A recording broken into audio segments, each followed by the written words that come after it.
শ্রীলঙ্কার বিপক্ষে খেলা সবশেষ ওয়ানডে সিরিজের দল থেকে খুব একটা বদল আসেনি, তবে চমক আছে। চোটের কারণে লিটন দাস ছিটকে পড়েছেন, বাদ পড়েছেন পারভেজ হোসেন ইমন। 3 অক্টোবর রাতে বিসিবির দেওয়া 16 সদস্যের ওয়ানডে দলে প্রথমবার ডাক পেয়েছেন সাইফ হাসান। স্কোয়াডের অধিকাংশ ক্রিকেটার সংযুক্ত আরব আমিরাতেই আছেন। দলের সঙ্গে যোগ দিতে শুক্রবার রাতে অধিনায়ক মেহেদী হাসান মিরাজ, নাজমুল হোসেন শান্ত, নাহিদ রানা, হাসান মাহমুদ ও তানভীর ইসলাম যাচ্ছেন সংযুক্ত আরব আমিরাতে।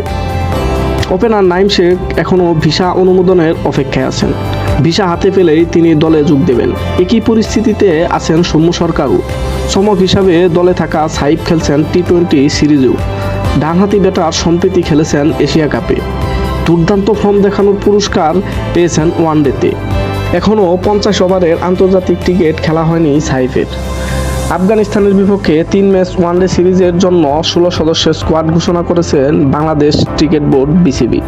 আগামী 8, 11 ও 14 অক্টোবর আবুধাবিতে 3 ম্যাচের সিরিজটি অনুষ্ঠিত হবে।